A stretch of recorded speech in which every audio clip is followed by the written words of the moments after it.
Москвадан Казакстанга 5 пересадка үйүңүздөрдөн барып алып кетебиз. Гүлдү чыктыгылабыз жана жолдо документтериңиздерге да жардам беребиз. Машинабыз таза жана ыңгайлуу. Сиздерди жолдо чарчатпай, аман эсен алып барып келет. Сиздердин кызматыңыздарда өз иши мыкты билген тажрыйбалуу Эрнис. Андыктан төмөнкү номерлерге чалыңыздар, жазыңыздар. 89 296 544 564 89 255 017 16 16. Биз ар дайым сиздердин кызматыңыздарда 24 саат бою байланыштабыз. Андыктан төмөнкү номерлерге чалыңыздар, жазыңыздар. Орусиянын президенти Владимир Путин өлкө башчы Садыр Жапаровду жана Кыргызстан элин улуу ата мекендик согуштагы жеңиштин 78 жылдыгы менен куттуктады. Бул тууралуу президенттин администрациясынан билдиришти. Сизди улуу ата мекендик согуштагы жеңиштин 78 жылдыгы менен чын жүрөктөн куттуктайм. Орусияда жана Кыргызстанда согуш талааларында баскынчыларга каршы таймамастык менен салгылашкан аталарыбыздын жана чоң аталарыбыздын даңктуу эрдиктери жана курмандыктары, оруктагы талыкпаган эмгектери жөнүндөгү эскерүүлөр ыйык тутулат. Улуу жеңиштин жалпы руханий мурасы бүгүнкү күндө мамлекетибиздин ортосундагы союздаштык жана стратегиялык өнөктөштүк мамилелерди өнүктүрүү үчүн ишенимдүү негиз бойдон калып жатканы маанилүү деп айтылат Орусия президентинин куттуктоосунда. Владимир Путин өлкөдө жашап жаткан улуу ата мекендик согуштун бардык ардагерлерине чын жүрөктөн чыккан куттуктоолорун жана терең ыраазычылык сөздөрүн айтып, аларга чың ден соолук, жакшы маанай жана узун өмүр каалады. Булак суу берекеже. Төрага Нурламек Шакеев Бакиевди алып келүүгө сунуштама бергенби? Басма сөз катчы жооп берди. Соц тармактарда жогорку кеңештин азыркы төрагасы Нурламбек Шакеевдин 2022 жылдын апрель айында качкан президент Курманбек Бакиевди реабилитациялоо өтүнүчү менен башкы прокурорго кайрылган айтылган каттын сүрөттөрү тарап талкууга алынууда. Сүрөттүү тараган катта Жалал Абад облусунун тургундары Шакеевдин Бакиевдин атын калыбына келтирип, аны реабилитациялоону суранып жатышканы айтылат. Ал кезде Нурламбек Шакеев спикерлик кызматты элек болчу.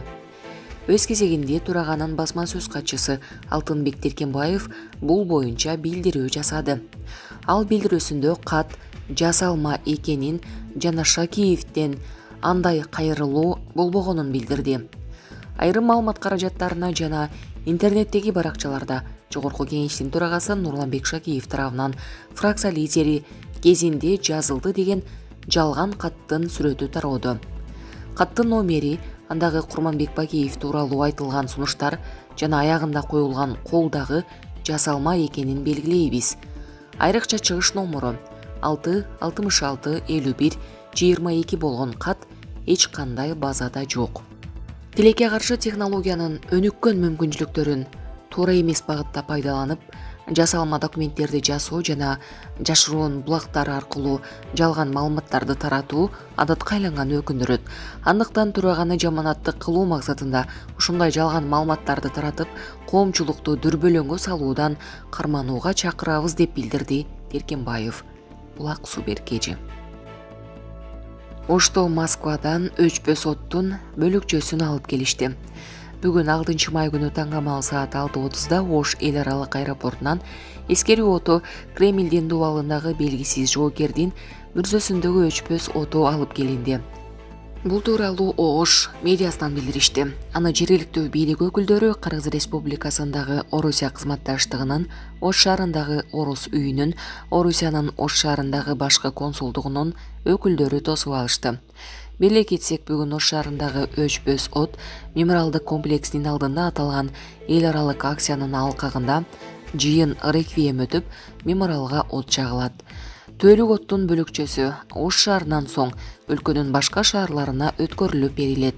Өчпөс от элдин эркиндигин жана көз карансыздыгын коргоп, дүйнөнү улутчулдуктан бошоткон бардык улуттагы советтик жоокерлердин эрдигин эскерүүнүн символу болуп саналат.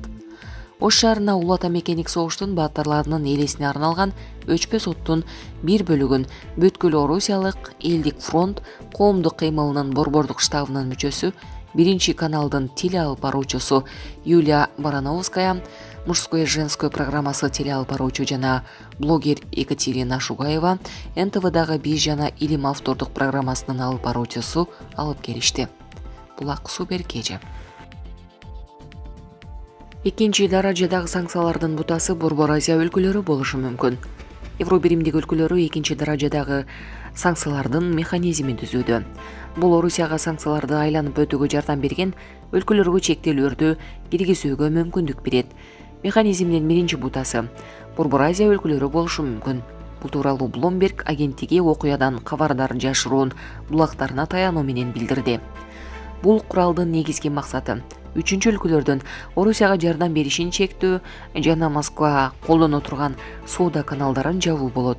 Эгер бул ишке ашпаса, альянс экинчи кадам катары максаттуу чектөөлөрдү киргизе алат деп билдирди Bloomberg.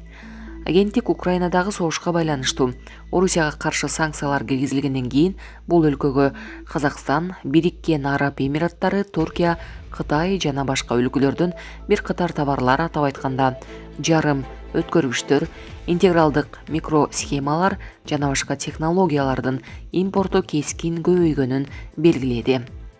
Орусия бул компоненттерди дрондорду жана ракеталарды иштетүү үчүн керек деп жатканын ырастоодо.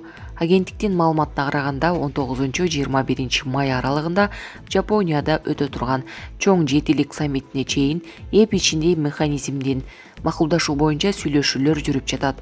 Кайсыл товарлар жана өлкөлөр экинчи даражадагы санкциялардын тизмесине кирери боюнча чечимди шаркеттин мүчөлөрү бир добуштан кабыл алышы керек. Агенттик бул механизм жакынкы келечекте Кытайга каршы колдонулушу күмөн экенин, бирок анын негизги багыты Борбор Азия мамлекеттери жана Орусиянын түз коңшулары болорун жазган. Булак Назар Ньюс кеже. Берлинде 9 майда Россиянын желегин колдонууга тыюу салынып, Украинаныкына руксат берилди. Берлиндин административдик соту 8 жана 9 майда советтик мемориалдарда Украинанын желегин колдонууга тыюу салууну алып салып, Россияга Федерациясына карата чектөөлөрдү күчүндө калтырды. Бул тууралуу юрист Патрик Кайнеман өзүнүн Twitter социалдык баракчасында билдирди. Берлин полициясы 8-9 майда Украинанын желектерине тыюу салышын мыйзамсыздыгын далилдөөгө мүмкүн болду деп жазган Хайнеман. Юрист полициянын тыюу салуу чечимине каршы сотко кайрылган. Буга чейин Берлин полициясы Россия Федерациясы менен Украинанын желектерин колдонууга убактылуу тыюу салган. Берлин полициясы өз чечимин советтик армиянын курман болгон жоокерлеринин элесин татыктуу, урматтоо каалоосу менен түшүндүрдү. Алар мемориалдарды жана эскерүүлөрдү урматтоо Украин кризисинин фонунда да сакталышы керектигин белгилешти.